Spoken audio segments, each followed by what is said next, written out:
Hi there. In this video, we're going to talk about using the distributive property. And in using the distributive property, what that means is that we multiply the outside number to each inside number. Watch your signs. So what I mean by that is that if I wanted to simplify this expression, 3 times the quantity, x plus 2, then what I want to do is I want to distribute my 3 and multiply it by each of the inside numbers. So I would do 3 times x plus 3 times 2. And that's going to give me 3x plus 6. All right? And so what we're going to do is use this concept to help us solve equations. Now I'm going to do a couple more examples to show you how this works with the signs. But what I want to do is simplify this expression here. I've got 4 times 2. The quantity 2x minus 1. So if I distribute my 4 into each of these, I'm going to do 4 times 2x. So I'm going to write 4 times 2x. And then I'm going to do plus 4 times negative 1. Okay? And so from there, what I want to do is evaluate this. So when I'm multiplying these together, 4 times 2x, I just want to multiply the 4 and the 2 together. And that's going to give me 8x. And then I do 4 times negative 1, and that's going to give me a negative 4. So I could write plus negative 4, or I could write 8x minus 4. Each of these mean the same thing, and it doesn't matter which one you do, but you got to be able to distinguish between the two. Now, on this next example, what I have is I have a negative 5 on the outside of my parentheses. So what I want to do is distribute that negative 5 into each of these. All right? And so what I would want to do, multiply, and let's write this out as negative 5 times 3x. And I always do a plus here. Even though I've got negative signs, I always want to make sure that I'm adding the next part. So I'm going to do negative 5, put that in parentheses, times negative 2. Okay, so if I take negative 5 times positive 3, that's going to give me a negative 15. Keep your x, and then plus. Now I've got negative 5 times negative 2, which is going to give me a positive 10.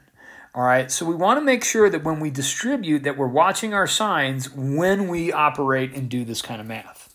Now, in something like this, if we're trying to simplify this, I'm going to do the distributive property twice. So I'm going to distribute my negative 4 into each of those and my negative 5 into each of these.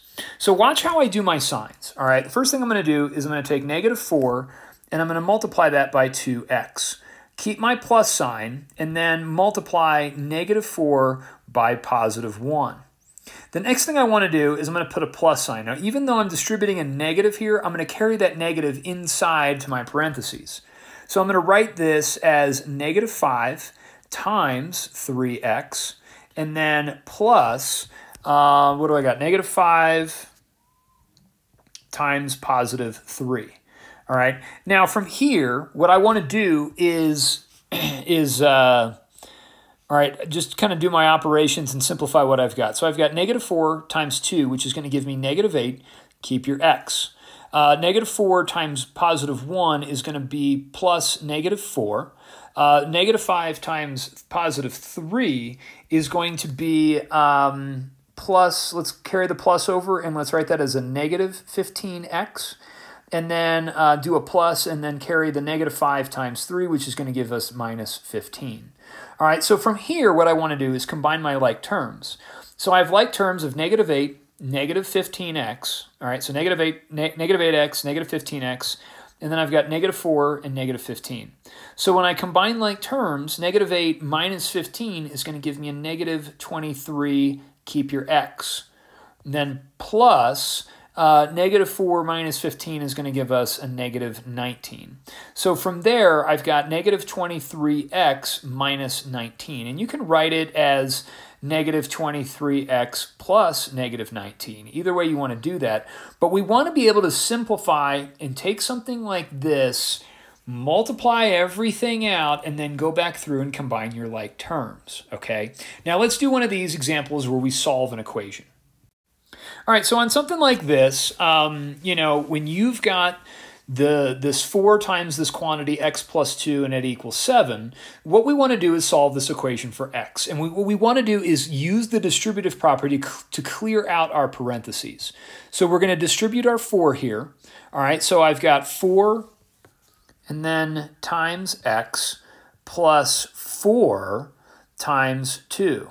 So 4 and then times 2, and that's going to equal 7. All right, so 4 times x is just going to give us 4x, and then 4 times 2 is 8, and then that's equal to 7. Now, if I'm solving this equation, all right, I'm going to subtract 8 from both sides. All right, we have a two-step equation at this point, and so once we clear everything and combine our like terms, we're good. We just want to solve it like how we normally would. So drop down your 4x. 7 minus 8 gives us -1. Now, when I want to, multiply this by, or, if I'm multiplying by 4 here, the opposite of multiplying by 4 is simply dividing by 4 on both sides. So 4 divided by 4 divides out to 1, and you're left with that x is equal to -1 over 4. Now, because 4 doesn't divide into -1 evenly, we simply just leave our answer like that. Remember, fractions are your friend. Sometimes you're going to get them as answers, and that's okay. All right, we got to be cool with that. All right, so I hope you guys enjoyed this video. We'll talk to you soon. Thanks a lot. Bye.